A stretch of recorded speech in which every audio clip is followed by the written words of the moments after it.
Computer.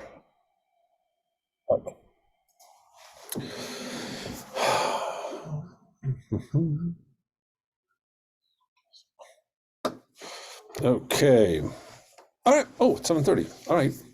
Let's start. I want to start with a can't think of the word I'm looking for.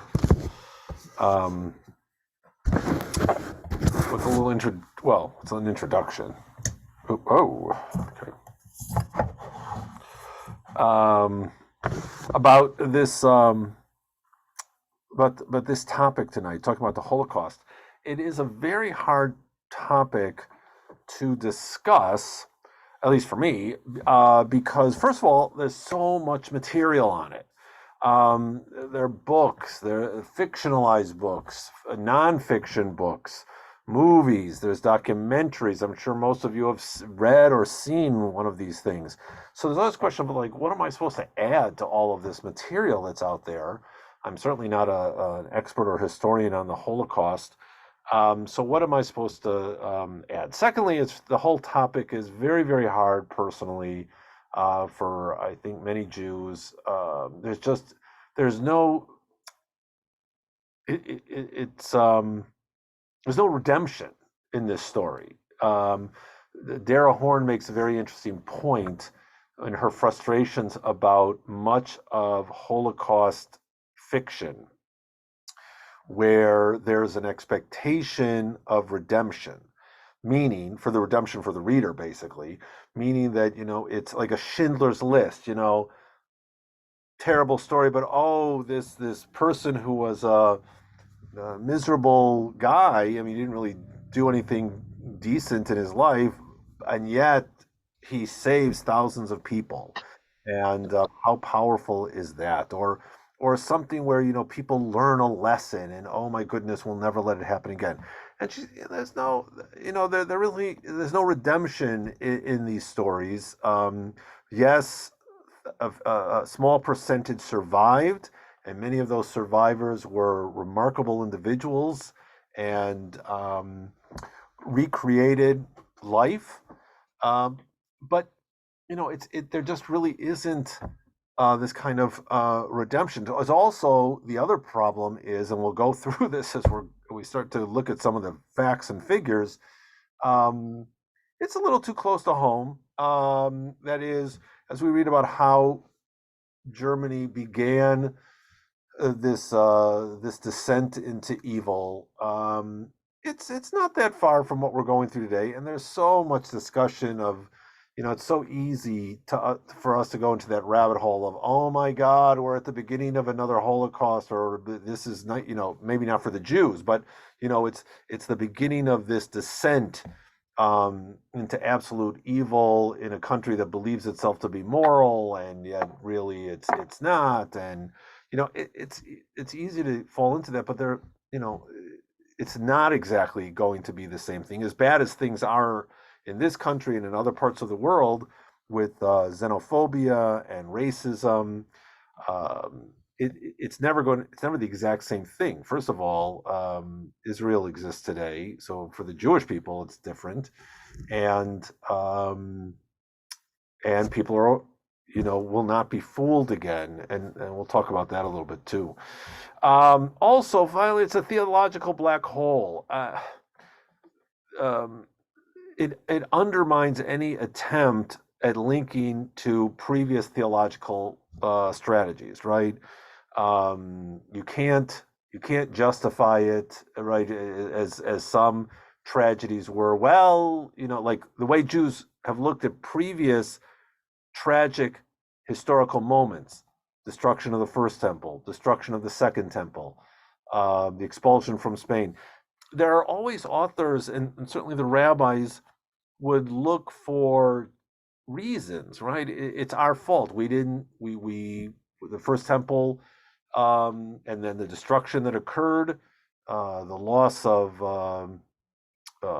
to the Babylonians was because we were not faithful to God, and the destruction of the second temple, then the loss of our independence to Rome, um, Well, that was baseless hatred. Jews were fighting against each other, and it's a lesson to us.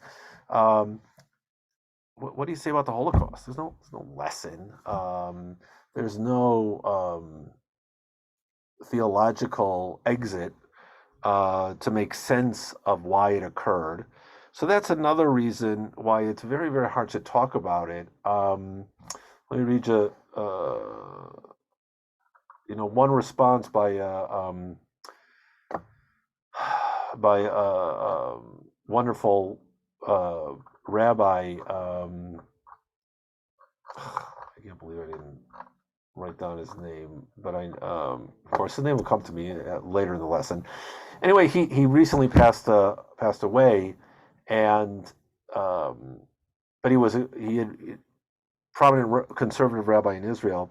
But he wrote this as an introduction to a book of ritual readings for the Holocaust. He said, "The voices of 6 million cry out before God for justice. We have no answer but the sound of silence. And yet we must never say or teach that the Shoah represented the will of God, that the Shoah was God's punishment, or that it was justified because it was followed so soon by the creation of the state of Israel, as if God deliberately permitted the Shoah in order to create Israel. We may not have answers to the mysteries of the Shoah, but there are some answers that must be rejected completely for the honor of our people and for the honor of God." And that's really kind of, so you're stuck there. There's no answer. There's no, what do you talk about? How do you make sense of it? So that's another reason why it's hard. And finally, one of the reasons why, and maybe it's just because we're too close, but it's very interesting that Judaism hasn't changed that much since the Holocaust. And you say, well, why should it? Well, after all the previous tragedies, major catastrophes, Judaism did change. We've talked about it in this class. After the destruction by the Babylonians of the first temple, Judaism became a diasporan religion, and it developed. It understood, became a religion that was unmoored from its sacred place, and it could still thrive. And it developed a theology to make sense of that. That it wasn't that the it wasn't that the Babylonians defeated Israel because their gods were so powerful and ours was weak. We bet on the wrong horse. Rather, it was that's proof how powerful God is. God used the Babylonians to enforce God's control and punishment of Israel for their bad behavior. Israel's response means you've got to be more faithful to the monotheistic ideal. After the second temple is destroyed, I mean, my God, we have rabbinic Judaism today because of the destruction of the second temple. The last group that was standing were the Pharisees, and the Judaism that we live today is that the rabbinic Judaism that they were creating or in the process of creating. Even to some extent, after the expulsion from Spain, there was a greater emphasis put on mysticism, Kabbalah. There was always mysticism and Kabbalah in Jewish history, but philosophy was submerged because there was a feeling that rationalism had led to the willingness of Jews to convert out. It was too easy for them to pretend to be Christian because they could rationalize it, and so mysticism, Kabbalah, this more insular and esoteric belief system became more prominent, and that's just one of the changes. But obviously, there were obviously geographic changes too. But I'm talking about the changes in Judaism. So even that there was a change. I don't know how Judaism is different today, except for the fact that 70% of the Jewish people are no longer with us, and the civilization that they created doesn't exist, except in small pockets of the ultra-Orthodox world. And even that's kind of not exactly what Judaism was like before. It's kind of an extreme version of what Orthodoxy and traditional life was like in the shtetls. Um, but but it hasn't really changed anything. There is that we do observe a Yom HaShoah, but even that we can't all agree on how you observe it. And in a few years, when there's no survivors left to talk to us, I don't know what the Jewish people are going to do to observe Yom HaShoah. So the only thing I can think of that maybe the only impact of the Holocaust, and this also maybe I'll mention, we'll get to tonight, is that is the messianic approach to the land of Israel. That is the this notion that returning to the land, which had been going on, I mean, Zionism was long before the Holocaust. It started in the 18th century, 19th century, um, but um, returning to the land and creating the state, and certainly after the 67 war, because of the impact of the Holocaust psychologically on Jewish people, um, maybe that's the only thing that I can think of is this sense that the land is holy, the people are now on the land, and therefore only us. And we can't give an inch. And the idea of making compromise with the Arabs who live there, that's unthinkable because they all want to kill us just like the Nazis do. And so therefore we have to, the only way forward is to become super strong and give no quarter. I mean, and with the idea that doing so will bring about ultimate redemption for the Jewish people, and that's all tied into holding the land. It's about the only thing that's about the only movement. But again, that's my own personal view. Okay, we're gonna start. I'm gonna go through some history stuff. Some of you may know, but we'll go through the whole. We'll go through it all this evening, just the whole development. Um, but I want to begin with with a definition of a term. Um, the term anti-Semitism. This is actually something I just learned. I knew that anti-Semitism was basically a modern term for Jew hatred. I didn't realize where it came from, though. Wilhelm Marr, German, in 1879, created the term. Why did he use the term anti-Semitism? Well, he was an anti-Semite. He hated Jews, but the German term for Jew hatred, Judenhass, was a very crude term. And wanting to bring respectability to Jew hatred, he used the term Semite to refer to Jews, which was a term that archaeologists and archaeolinguists used to describe, obviously, this ancient Mediterranean peoples. Um, and so it sounded more scholarly, but it was also a way for people to describe the Jews living in Germany as some kind of foreign racial group. They're not just Germans of Jewish of Jewish practice, which is how the notion of um, or how Jews became equal citizens in the modern nation state, right? We gave up our sense of, well, we belong to the Jewish people, we're connected to Jews, or I should say, our loyalty. We gave up our commitment to loyalty to the Jewish nation, and we now accepted French citizenship, German citizenship. We just have to be different from the Christian French people and the Christian um, German people by our religion. Otherwise, we're all the same. And kind of, not so different from the way American Jews and many groups see themselves as Americans. We're all the same, but we just, we have different faith or no faith at all.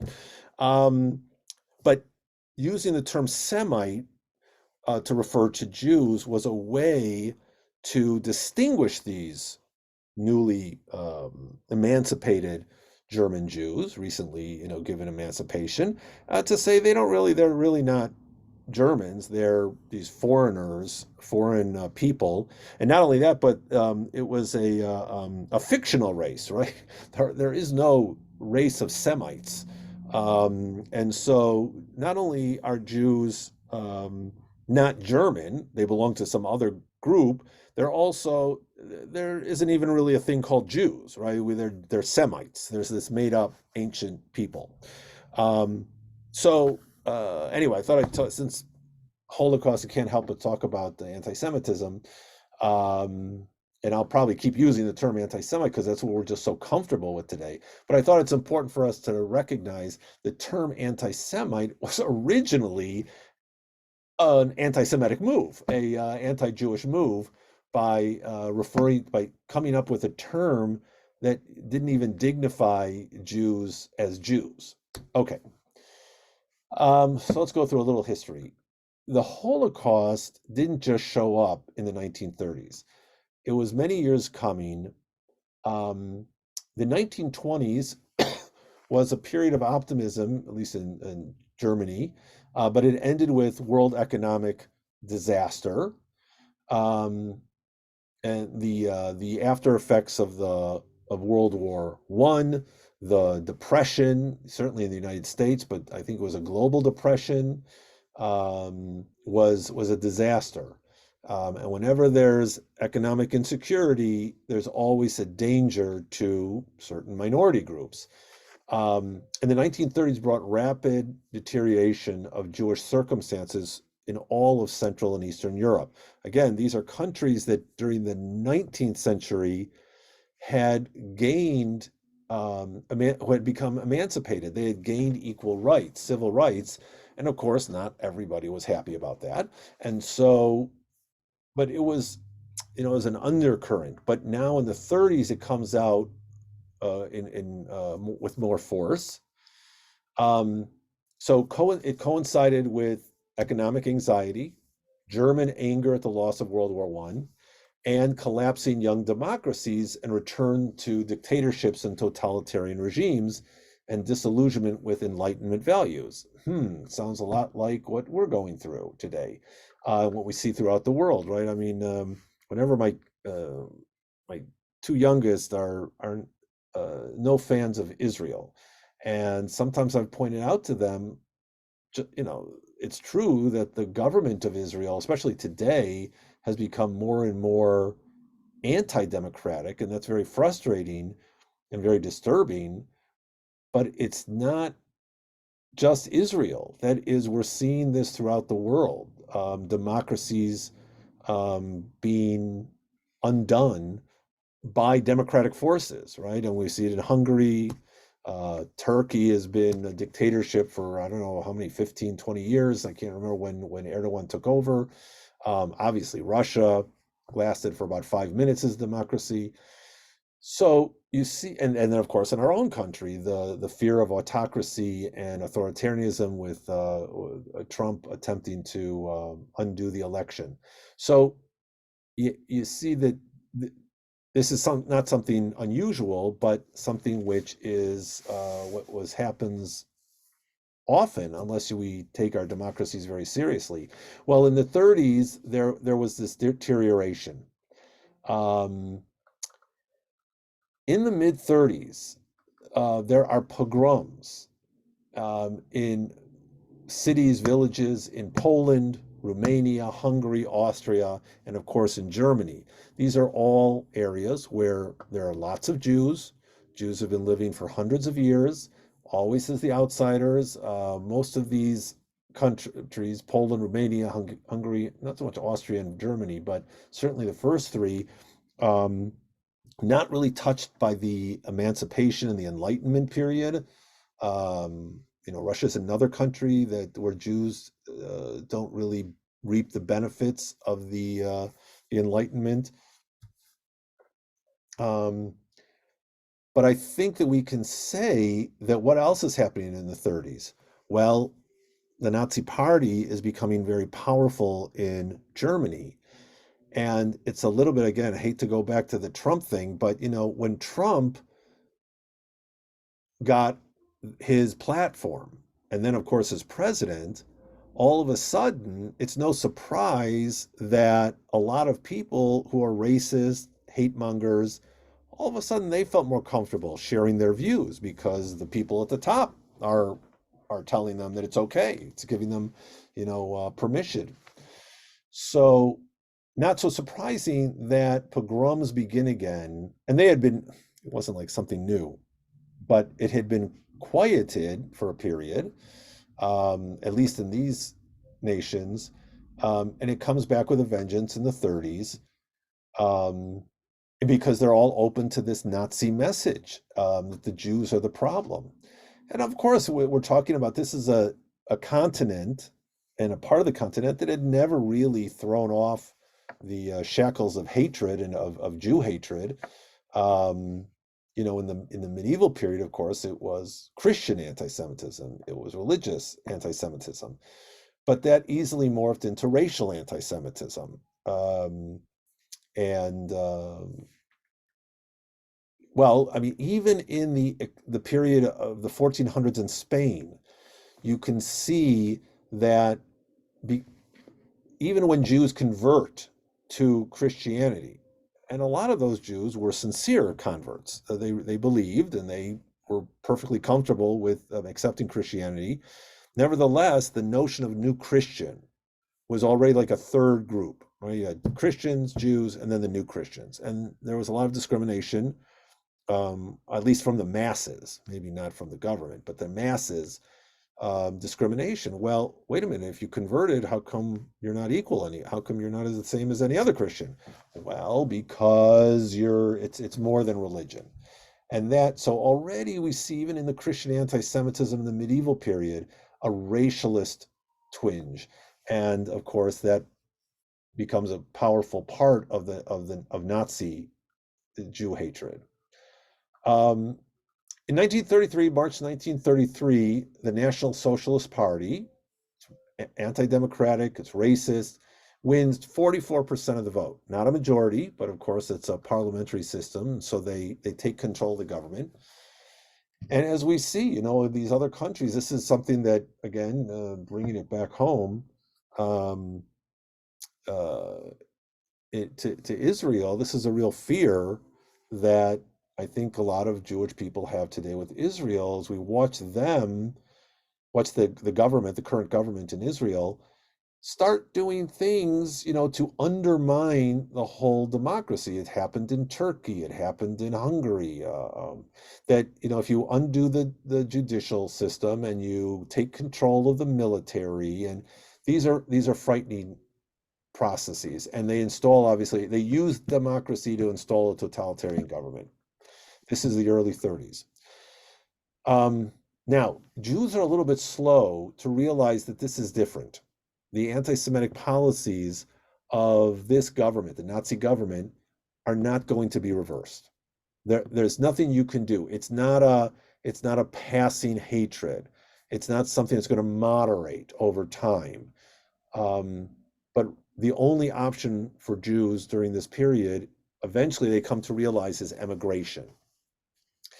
Um, Many Jews believe that their fellow German citizens who they were friendly with before the Nazis took over, lived with, they were in their neighborhood, they were their neighbors, would support them. Well, they were wrong. It was more comfortable, it's easier for the average German citizen to go along with the government and to agree that the Jews are the problem.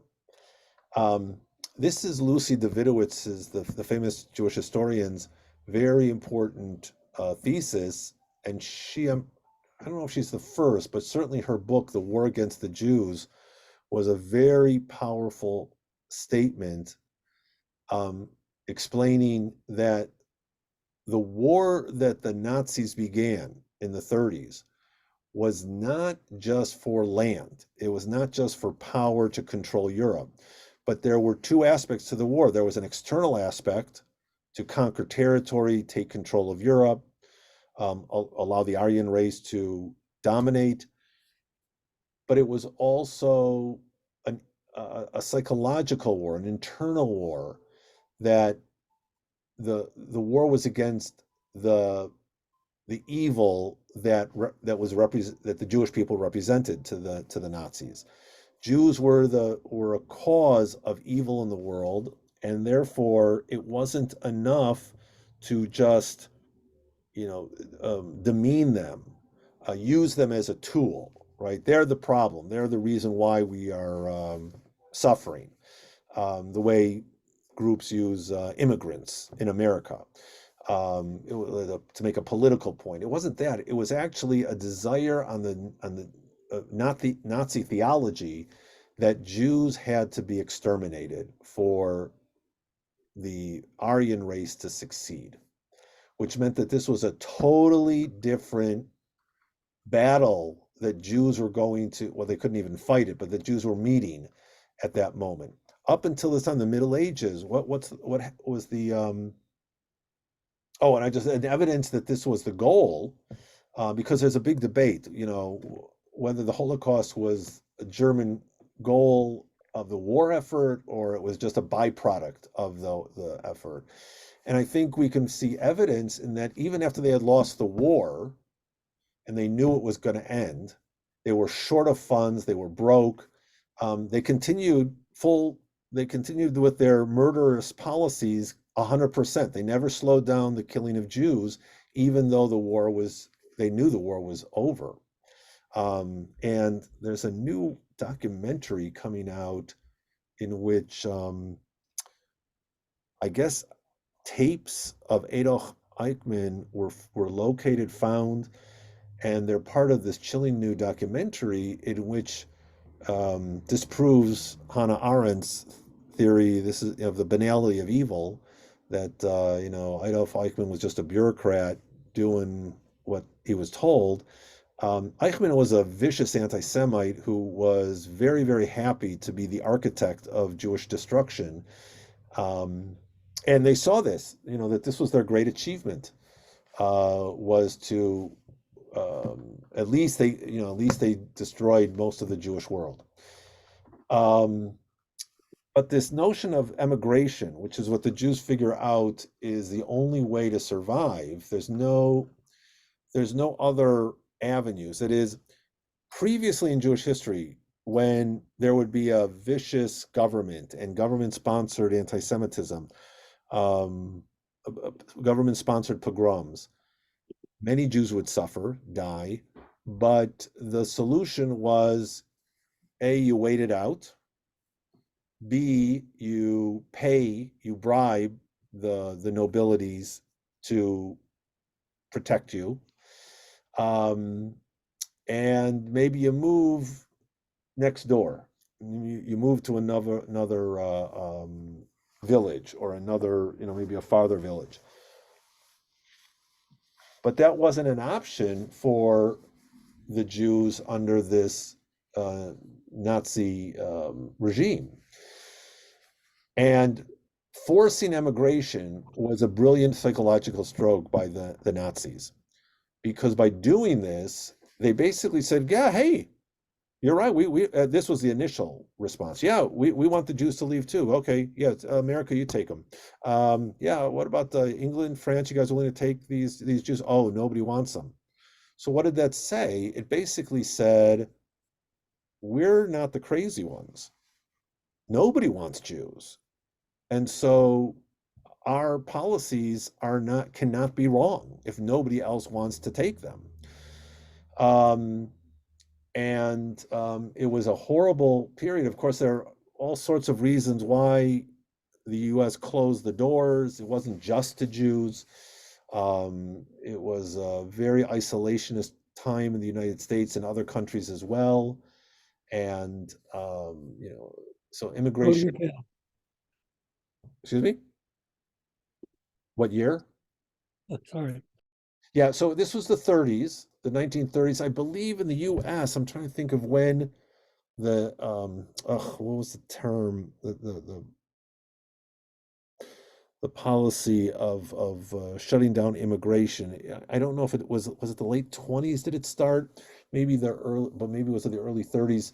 Um, I know that in the early 1920s, huge numbers of immigration from places like Italy, obviously Eastern Europe, mostly these were the Jews, and other places, Southern Europe, um, came in the throughout the late 1800s, early 1900s, millions of people came, And right after that, that's when they started shutting down the door. So obviously, with the time the Jews are trying to get out, this is when United States and other countries are becoming more isolationist. By 1935, we have the Nuremberg laws. Nuremberg laws are laws which the Germans passed. Again, it wasn't so strange. It was strange maybe in the previous 100 years, but it wasn't so strange in the history of Europe to have these laws um, uh, limiting Jewish opportunities. Um, Jews are not allowed to have sexual relations with Germans, so you can't get married. They can't get married. All of these rules. Now, again, we talked about the Fourth Lateran Council in the early Middle Ages, or not the early Middle, but 1400s, or was it 1200s? Fourth Lateran Council was 1215. Where this is what limitations that were put, so that was known, even if it was hundreds and hundreds of years previous, but it was known, these things, these limitations. Well, all of a sudden they come back in 1935. By 1938, November 9th and 10th is Kristallnacht, the night of broken glass. It is organized violence by the Nazis, destroying Jewish shops, stealing, taking over Jewish businesses. And so this is the beginning of the organized violence. There are concentration camps set up. They're not murdering people at this point. They're just big jails, which they're incarcerating thousands of people. Some of you may know. Oh no, I don't know if any of you know. Well, Hugh Metzger's wife. Birgit Metzger was left Switzerland on a child transport, and her father was arrested on Kristallnacht. He survived, eventually made it to America, but that's what many of these businessmen were just arrested and brought to prison in these big camps for a time until they were released. Okay, so that's 1935, the Nuremberg laws. Then the Nazis go on their campaigns. 1936, they take over Austria, 200,000 more Jews under Nazi control. 1939, Czechoslovakia falls, another 120,000 Jews under Nazi control. 1939, Poland, 3.3 million Jews. It's the largest Jewish population in the world. Well, at that point, maybe America was a little bigger, but it was certainly the largest in Europe. And so now you have growing majorities. Oh, and then in 1941, in Operation Barbarossa, Germans invade Soviet Union, another 2 million Jews. So you now have, under this very vicious anti-Semitic regime, the largest number of Jewish people under their control. Occupied Poland becomes a lab for the final solution. Begins in 1939 with a group known as the Einsatzgruppen. These were special Nazi units that would follow the German army as they took territory. The Einsatzgruppen would round up, and then they would murder Jews in the various towns and villages. The group, they were like 500 to 1,000 men in a unit, and they murdered Jews and other undesirables, as they called them, as they followed the German army on the Eastern Front. The problem with this was it wasn't efficient. You're using manpower, you're using manpower, you're using up your armaments because they're shooting people. And it's not efficient to what the Nazis are intending to do. And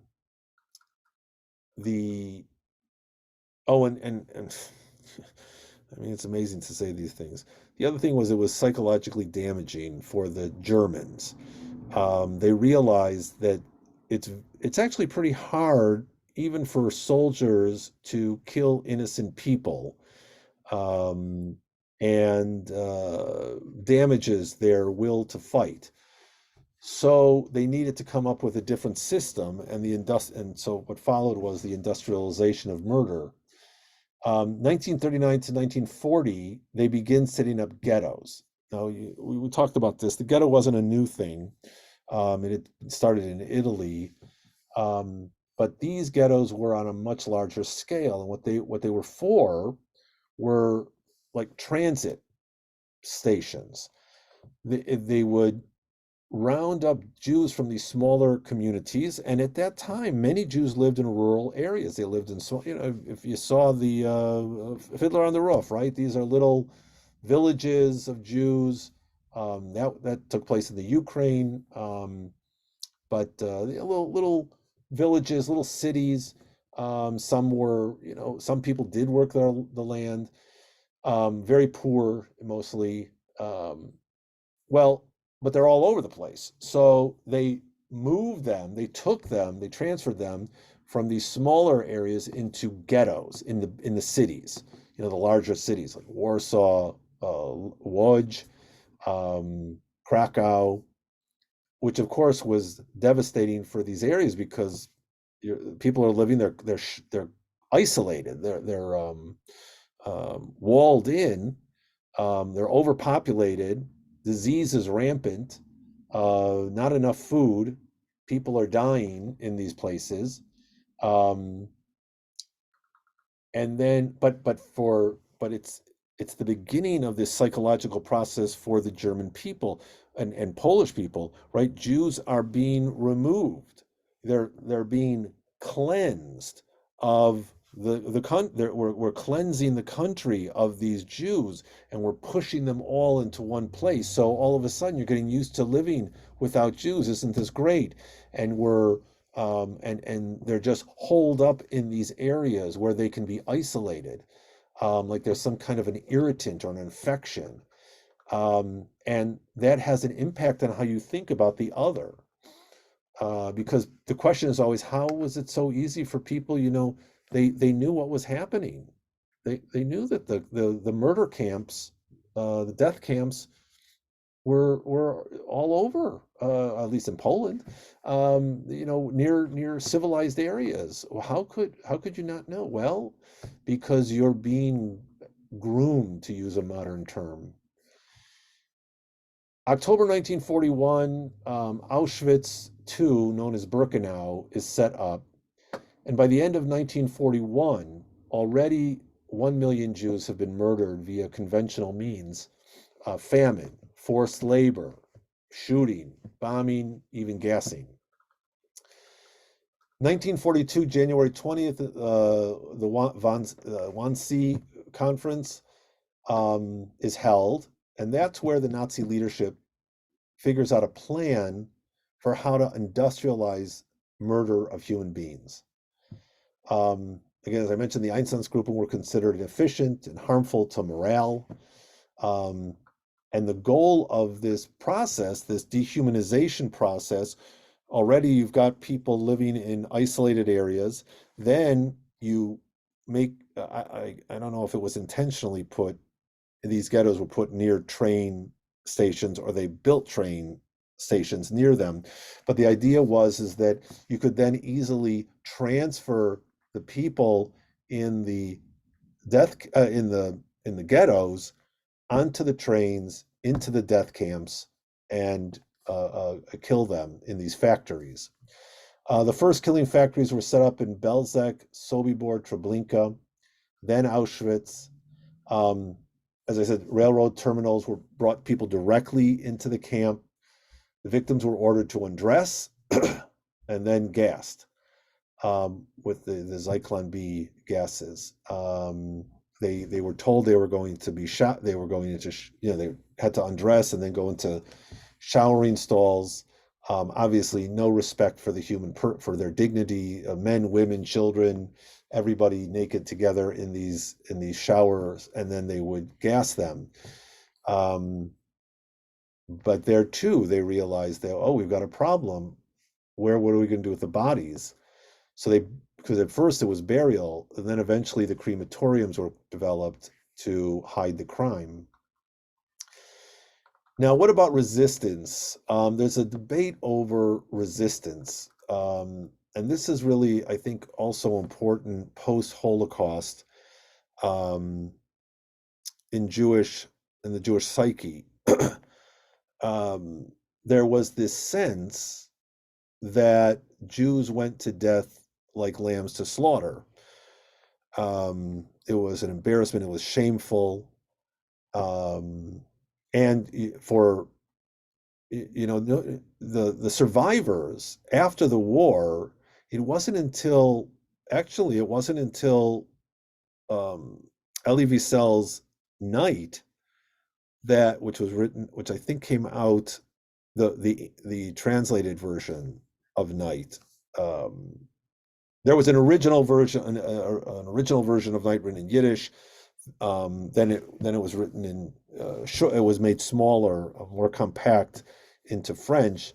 The Yiddish version, I understand, is a much angrier version, but the Night that we all know, that came out, I think, 1964. Um, and people really weren't talking about the Holocaust. The survivors were not talking about it, partially because they couldn't bring themselves to talk about it, and I think partially out of shame that somehow we just allowed this to happen. Like it's somehow our fault as Jews. We didn't fight back.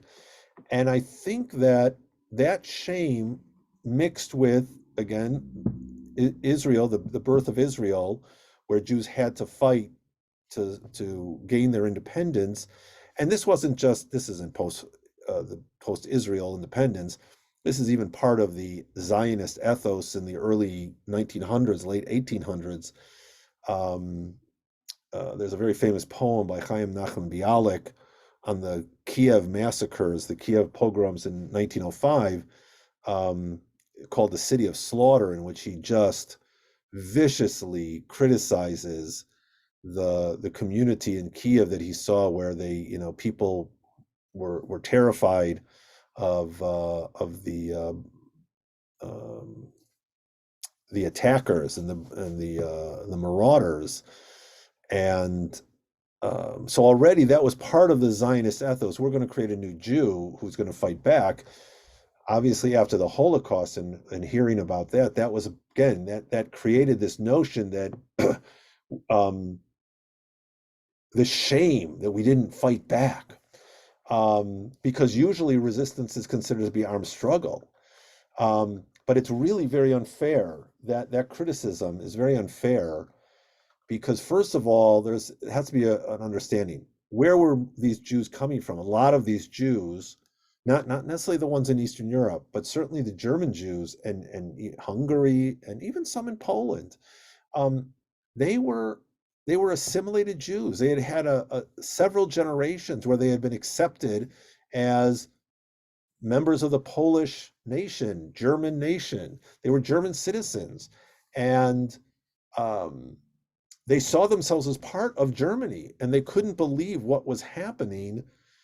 They weren't prepared psychologically or in any way functionally able to fight back with armed resistance. Um, Also, there was no, as I said before, there was no tradition of fighting against extermination. Again, Jewish history had taught us, our people, that pogroms come and go. Yes, it is horrifying. Yes, it is devastating. Yes, thousands of our people will die, but we will survive. Um, Passive resistance is the best way to stay alive. Bribery works. It didn't work in it. Martyrdom, right? That was the response in the medieval period in Christian Europe. Um, we refuse, and that was, one has to believe that affected the marauders, the killers. Oh my God, these people are so strong in their faith; they'd rather die than accept life as a Christian. Um, but that wasn't an option. That's what the Nazis wanted. So martyrdom wasn't a proper response. This was a real big, uh, I wouldn't call it a debate. It was a point of contention between Martin Buber and Gandhi, Mahatma Gandhi. Buber was always saddened by this interchange. He admired Gandhi very much and what he had done in India. And Gandhi wrote these letters or these essays, I guess, about how the Jews should fight back against the Nazis. And his response was nonviolence, force the Germans to see their own brutality, but whatever you do, you have no right to the land of Israel. Because that belongs to the Arab people, and Jews have no right to that land. And Buber wrote to him and said, how disappointed he was that you can't. That's not a response to the Nazis, right? You were fighting the British, who had some shame at at the violence, but the Nazis don't. So how can you say that? And to say that Jews have no right to the land of Israel, and they can't go there? Where should Jews go? So again, when the enemy wants your soul, you offer the body. But when they want your body, what do you give? What do you do to resist? So there's been in recent times, there's been a different way of looking at resistance. Resistance is not only fighting back. Resistance can be um, working zealously to preserve your Jewish culture, which we know Jews did.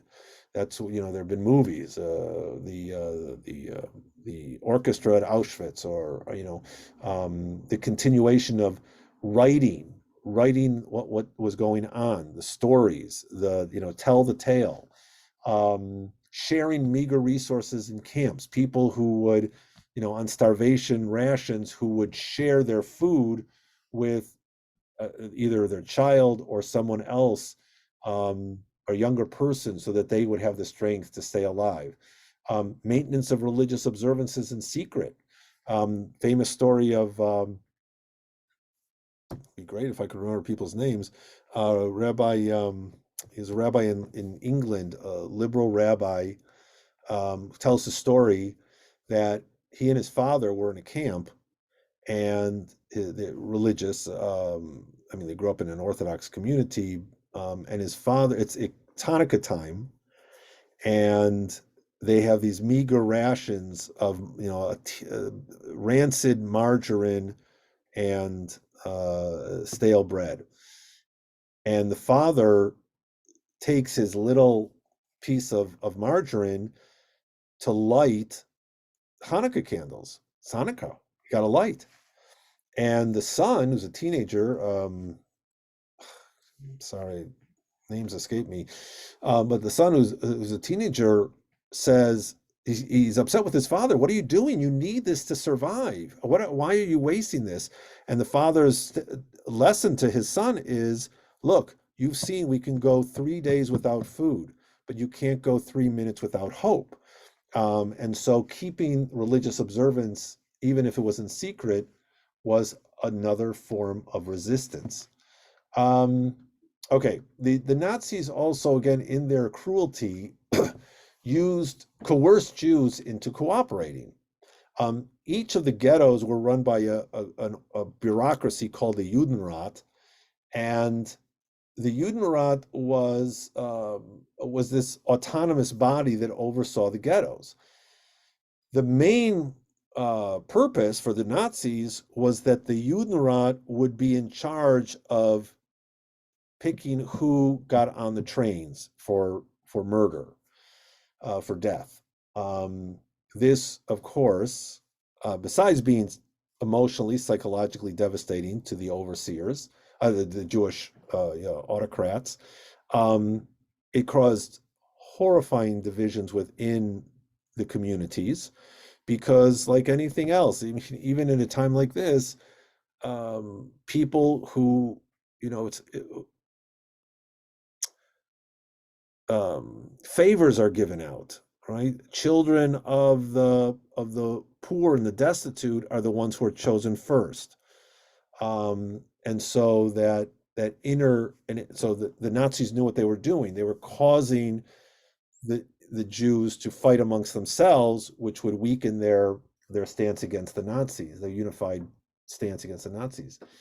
The Judenrat, in their, I don't know what we call it, their fevered naivete, their belief that they actually, based on previous history, they could somehow um, survive for the majority of the people. The more of the people could survive if they gave in and killed some.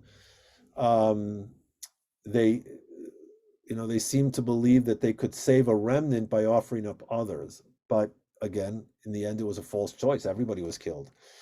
The result was, of course, that the Jewish world was destroyed. 70% of European Jewry, where 90% of the Jewish people lived at the beginning of World War II, um, were gone. Um, and I think it's really, really important to emphasize we're we're so good at talking about how the Jews died, how the Nazis were cruel, how how many died, quantifying it. Um, there is so little focus on how Jews lived. That is the civilization of Jews in Europe pre Nazi Holocaust was a tremendous. I mean, it was a tremendous civilization, right? We're talking about millions of people, um, and millions of subcultures. Today we think of Ashkenazic Jews, they're Jews from Europe, but you had numerous communities, from Greek Jews to Romanian to Polish. They all had their own customs, their own unique features, and yet they all saw themselves as connected to one another. You had, there were some who were enlightened and modern thinking, and some who were very, very conservative and traditional. Um, and it's all gone. It's all gone. So that is something that we don't always focus on enough. The end came in 1945 when the camps were liberated. Well, I shouldn't say the end came. In 1945, the camps were liberated. In January 27, Auschwitz was liberated. 1945, January 27, 1945. There were 6,700 people living at Auschwitz. 1.5 million had been murdered in that camp. But unfortunately, it didn't really end there, because when the Jews were displaced, they had all these thousands of people displaced. Where do you go? Some tried to go back to their homes, Poland, and following the massacres and the death camps during World War II, tens of thousands of Jews were murdered by the Poles and others when the Jews came back to their home cities, where they had left. Um, and so the death, the massacre, the catastrophe really didn't end with the liberation. Um, so let's see, what do I have here? Okay, so I want to finish up here. Let's see, I think, yeah, just a couple of things. So, all right, so those are facts and figures. The question, well, what's the ramifications of the Holocaust? And we can find, well, I said there's no redemption. There are some things we can say, to the credit of the survivors. Um, those who survived for the most part, did not leave the camps looking to kill every Gentile, every German that they found. For many of them, they turned their suffering and loss into a lesson for the world. Never again, right? That was the lesson. It's never been followed, never been listened to. But I mean, that was the message. It should never happen. We should fight against genocide for all peoples. And Jews have been at the forefront of fighting against genocide. Wherever it seems to be. Just recently, I think that even here in South Bend, the Jewish community here was a little bit more active of fighting the communal destruction of the Rohingya Muslims and the Uyghur Muslims in China, the Rohingya in Burma, more than even the Muslim community. I don't know the Muslim community did too much about it, but we at least had a writing campaign, letter writing campaign. So, and obviously the mass murders in Darfur, and other places as well, Rwanda, Jews have come out forcefully against any type of genocide. So that's something that's, I think, important for us to acknowledge, and it's again, it's credit to the survivors. Um,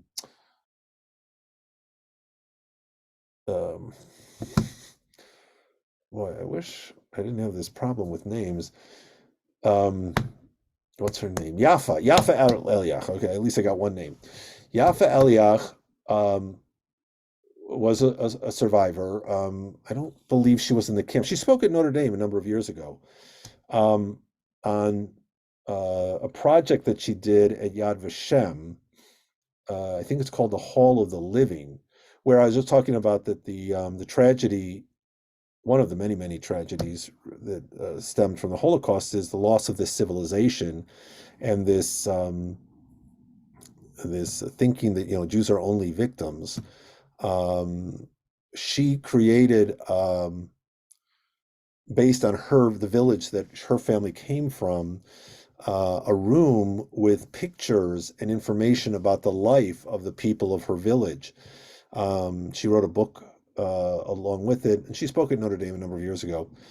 And she told a story. I was privileged to be at a dinner with her, and she told a story that her father, who was imprisoned, when she escaped, and I think he was arrested, and she wasn't, and then she was able to eventually escape, but she saw her father in prison, her the last time, and his message to her was to save your life, save yourself, whatever you can do to save yourself, and just remember, love, love, love.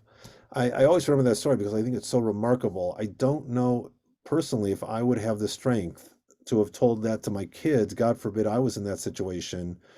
I might have said a very opposite message. But yet her father, the message was, this is tragic and horrifying, but if you survive, you can't turn it back. You can't twist that the hatred that was directed to us to the outside world. So anyway, that's one very powerful lesson. I think that many survivors tried to teach the world. Michael, you got a question? Yeah, the people who survived, especially the people who survived the camps, it must have been a terrible, traumatic Yep. experience. And let's say they come to the States, New York, Chicago, wherever they came. I'm wondering how they coped psychologically with the aftermath of what they had experienced. Were there, people in the community who, I'm thinking of people who today we would just call them therapists, grief Yeah. counselors, people like that. How did these individual survivors? That's a great question. I don't know. I don't know. Maybe some went eventually, when they came in the 40s, late 40s, 50s. I don't know if people were so into therapy. Uh, and I mean, there was psychoanalysis, but I don't know if people would naturally go to a counselor, a therapist, to talk it out. People didn't talk about it. The people shut it down. Um, and we know uh, from epigenetics, the trauma passes on to future generations. Yep. Um, and I've seen that here in our community, people who were survivors, a number of the families, the second generation, who were born in the United States, uh, were traumatized. Psychological, emotional issues. I don't know if that's genetic. I don't know if it was because the parents bottled things up inside and didn't talk about it. I don't know if the parents acted out. There are stories of survivors who would just have horrifying nightmares, night terrors for the rest of their life. Um, so I don't, and then of course there's a phenomenon of many survivors as they get older, many of them suffering from dementia, where the sometimes with dementia or Alzheimer's, the most recent memories disappear, but the earlier ones are retained. And as some who fell into that situation committed suicide because it was, or died by suicide because it was, um, couldn't handle. I mean, they were reliving that trauma, and Of so course. um, Well, uh, the other question I in that connection is, was the final defeat of Germany, the Axis powers, mhm. and the creation of the state of Israel, did that have any therapeutic value to the community as a whole? So I don't know if it had any I don't know therapeutic value, um, because first of all, it wasn't just Germans. It was much of Europe. And well, one positive, I mean, a reaction by many survivors when they came, though, at least those who came to America, um, total love of democracy. Grateful for America, freedom, appreciation. That was the lesson that they learned, that America is going to be different, and because it's a true democracy, and America is just and we're grateful for it. A lot of survivors who were able to become successful, in America. Um, were known as big Baalei Tzedakah, gave tremendous dollars to funds to tzedakah and charity, out of gratitude for everything that they had experienced in America. George Soros is an example, of a person who survived and has, um, given. Now here it's not so much to the Jewish community, maybe some to the Jewish community, but his focus is on democracy. That's why the Republicans hate him, because he promotes liberal democracy, with millions of dollars, and that's why he became, the face of the enemy for so many on the right. Um, but he's just one. He's just one of many. Tom Lantos, survivor, uh, very important congressman from was he Utah? Yeah, Utah. Again, very prominent fighter for civil rights, human rights. Um, so, oh, and then Eva Kors. Eva Kors here locally. She recently passed away. Lived in Terre Haute and started that, um, museum, Candles. Um, she would speak about, now she was a unique survivor in that her message was all about forgiveness. I don't know how many survivors were willing to forgive, but she was all about, that was her message, the importance of forgiveness. Um, so, A third question. yeah.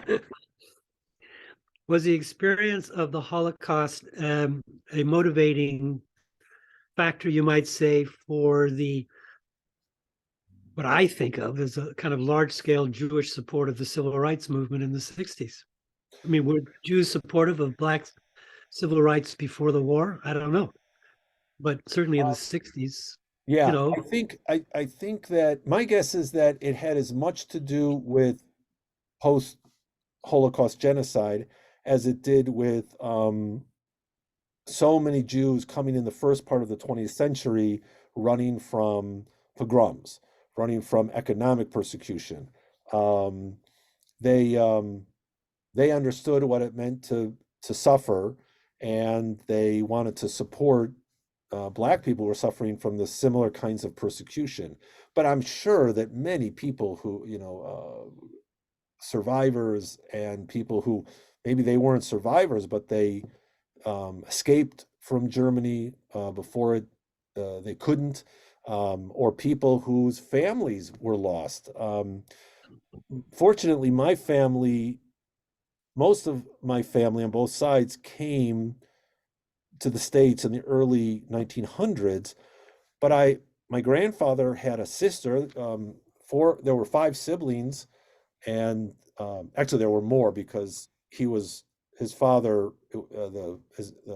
his mother was the second wife of his father. So the father had children from the first wife, but he had five full siblings, and one of the siblings, I think she might have been the oldest, who was married, did not come to the States. She perished in the Holocaust, she and her family. So um, people like that would be, even though they weren't survivors exactly, but that would give an impetus to fighting for equality for people who suffered. Again, it was that notion, never again. Um, and the other thing that I think that we learn from the Holocaust, and this is something that again is coming up as anti-Semitism gets louder in this country, and more violent in some cases. Um, there is this, we're hearing it from those who are survivors and those who are descendants of survivors, as well as the average Jewish person, that you can't have complacency when we see these signs, using Jews. The economic displacement leads to people using Jews as an excuse for problems. Um, uh, the replacement, the great replacement theory, right? Jews are paying for black and brown people to enter this country to replace white people.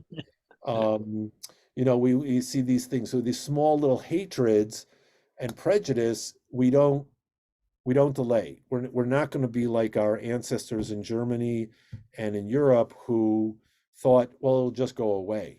The Jewish community um, is spending hundreds of millions of dollars throughout the United States, the Jewish community of the United States, hundreds of millions of dollars right now on organizations like the Secure Community Network through Federation to um, watch, anti-Semitic and all types of racist um, overtures. They're surveying what's going on. They're hiring. We have in Indianapolis, the Federation there is hired. He's part of the Secure Community Network through Federation, Jewish federations across the United States. They've hired 50 some, and Indianapolis has one of them, 50 former FBI and security experts, not Jewish, but people who are trained in FBI, trained in surveillance, to work on behalf of the Jewish community, training Jewish communities. That's how that was it Collingwood? Was that the place in Texas where the people survived? One of the terrorist attacks where the people in the synagogue survived. Um, they were trained beforehand. Again, part of these training exercises, they knew what to do when this terrorist entered into the building. We've met with the person from Indianapolis. We've created a good relationship with him, and that's why you see Hebrew letter. If you ever wondered why are there these big Hebrew letters around the synagogue all over the place? Is it encourage people to read Hebrew and learn Hebrew? No, those Hebrew letters are markings that we know what they are, right? We know the Hebrew letters. They're just markings that they designate where safe rooms are. So we've started to do things like this. We have invested thousands of dollars in security. We now have policemen. Anytime there's a major event, a big event in the synagogue, especially if there's anything where non-members might show up, we have policemen there. So, I mean, to me, it's a tragedy that this motivates us to spend hundreds of millions of dollars when you can't, get 50 cents for Jewish education. But again, we're not going to let this happen again. So people are very alert to this. So that's another, I think, repercussion of the Holocaust.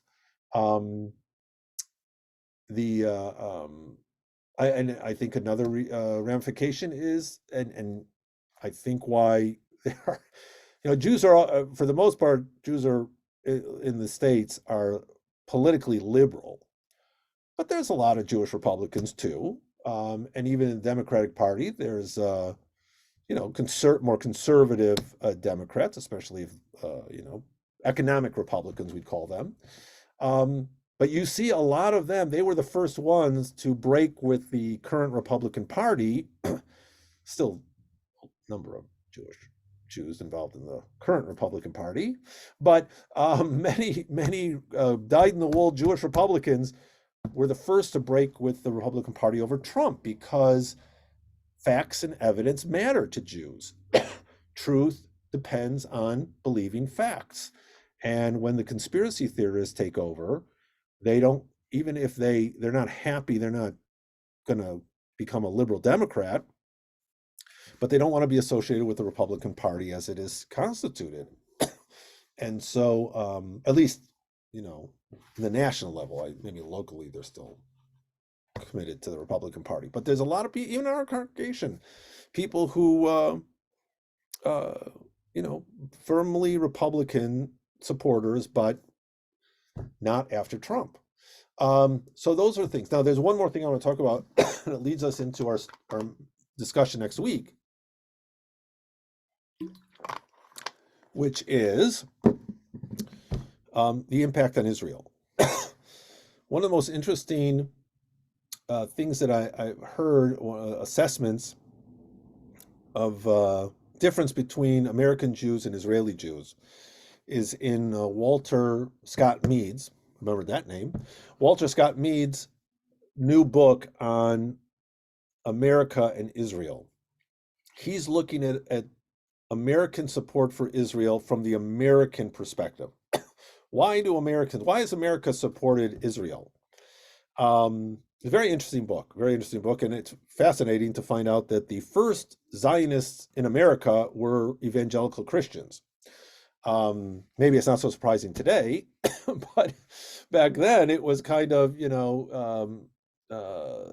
was they were kind of the forerunners. And we wouldn't call them Zionists, but they believed that the Jewish people should have a homeland in Israel, and maybe they wanted them to leave. But um, in his book, he writes about one of the reasons why American Jews and Israeli Jews differ so much on the issue of Palestinian rights, let's say. It's not just because American Jews don't live there, and so it's a little easier for us to say, hey, why don't you compromise with the Palestinians? What's the big deal? He says it has a lot more to do with where the two groups come from. What's their origin? Most Jews in the United States are not Holocaust survivors. Most Jews in the United States came during the period that my grandparents came. They came in the late 1800s, early 1900s. They were running from persecution without a doubt, but it was a very different type of persecution. Um, it it might have been violent oppression, but it was also economic oppression. You were limited. You were living in poverty, and again in these rural areas in Eastern Europe. Um, the government, the Russian government, at various times decided that the way to deal with young Jews would assimilation, and the best way to assimilate is you put them in the army for 25 years. That's my grandfather was running from that draft.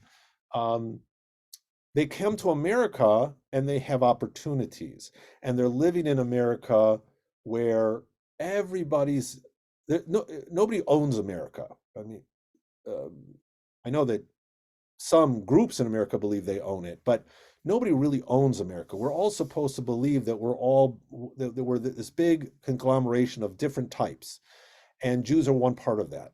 And so Jews coming here, first of all, they had a different attitude towards their Gentile neighbors in America, and the oppression that they were dealing with was very often this economic limitation. America gave them opportunities. most Jews in Israel, either, first of all, there's a huge number of Jews in Israel who are survivors, children of survivors, grandchildren of survivors. Many people in Israel who came were the only people left from their village. Mix that with Jews coming from Arab countries who were all kicked out of their countries, all of their assets stolen from them, and displaced into Israel. These groups were not necessarily the Zionists who came from, the David Ben Gurion Zionists. These were people who came to Israel as refugees, which was another reason for the state of Israel, was to be a refuge for Jews who were in danger around the world. And the most Jews in Israel came for that reason. So they come without a sense of, oh, my non-Jewish neighbors are good guys. Hey, we could all live together. They come with a sense that we are always on the verge of being destroyed. The difference between mass destruction and everyone in my village being wiped out and surviving is a tiny, tiny thread. And so that has a very different reaction to how you look at Arabs who profess, including the Palestinians, who do not profess like, let's all live together in peace, but rather we have to kick you out. You've stolen our land and we are going to commit, and if we need to, we'll commit genocide. Abraham Joshua Heschel writes in early 1967, before the 67-day war, the terror that Jews, especially immigrant Jews in the United States and around the world, let alone Israel, had as they watched, just not even barely 20 years from the Holocaust, once again on the verge of mass destruction, genocide. This time it would be Arab armies wiping out the little country of Israel. And when that didn't happen, but rather Israel took the fight to the Arabs and conquered this tremendous amount of territory, including the holiest geographical spaces in the Jewish world, that is Jerusalem, the West Bank. That's where there are 4 holy cities in Judaism, and 3 of them are on the West Bank: Jerusalem, Hebron. What's the third one? Sfat is Tiberias is the other one. Maybe it's Sfat and Tiberias. Maybe it's only 2. Okay. Well, anyway, it's Hebron and Jerusalem and the whole area of Judea and Samaria. This is Holy Land. Those, so after the 67 war, instead of genocide, the Jews conquered, won. The new Jew had succeeded. It led to this messianic movement of settlers on the West Bank, and basically one Israeli government after another. Just if they weren't promoting it, they were certainly silently happy that Jews were settling those spaces. And a lot of it had to do with their sense, well, again, with that sense that we have to protect ourselves because we don't trust the other. And I just think that's a very interesting analysis. I'd never thought about that before, but and there are plenty of Israelis, especially now with this current government. It's a little bit like, again, a parallel to all of a sudden the people who sat on their behinds when Trump was running for president the first time, and were complacent, like, come on, she's going to win. Well, there's no chance that this idiot is going to be our president. All of a sudden he wins, and then now we've got Million Woman March and fighting for science, for belief in science, and I think Israel also pretty much split 50-50 down the middle of hardliners and then people who want peace with their neighbors. So it is pretty split there too. But nevertheless, I think that with this hardline government um, being so obvious about their racism, their homophobia, their distaste for democracy, I think Israel's a lot of people on the street in Israel are coming out to say, yeah, we maybe we were a little too complacent. Um, but nevertheless, the idea, so they're fighting against it. There's lots of people in Israel who do not like the direction of the xenophobia. But until I had until the Walter Scott Mead's book pointed that out, I never really thought about that it depends on your background. So I had mentioned that one of the things is survivors said never again. They taught the world never again. Well, in Israel, that wasn't the only option. There was the option of the world hates us, screw the world. And so it's not that surprising that in Israel you would have that would have more people with that approach than in the United States, where we had a very different experience as Jews and developing our Jewish community. So that's kind of a lead in for next week. We'll talk about Israel and Zionism, the good and the I guess the good and the ugly. And but we'll look at the history of that and talk a little bit about Israel today, and then the week after that we're going to talk about being Jewish in America, and then one more week of this course where it'll be ask the rabbi any questions you had from the course, any questions that we haven't even looked at. You'll be free to ask. So start writing down your questions. Okay. Everybody have a good evening. And Iris, I hope you liked Fiddler on the Roof. I saw it too. Oh, you saw it too? We love it. Yeah, Well, the Lizzie, boys loved it too. Lizzie was there yesterday. She saw it yesterday, and she said it was the best version she's ever seen. Wow, that's Yes. great. My favorite line is when Tevye says, "Yeah, we're the chosen people, but I wish you'd choose somebody else sometime." Once in a while, let's do somebody else. Exactly. But I'm glad it's such a was beautiful excellent. musical. Yeah. Yeah. Excellent. Yes, Yeah. the Okay. performance was great. Yeah. Good. All right. Everybody have a good evening. Good Thank night. you, Rabbi. You have a great evening. You too. Bye.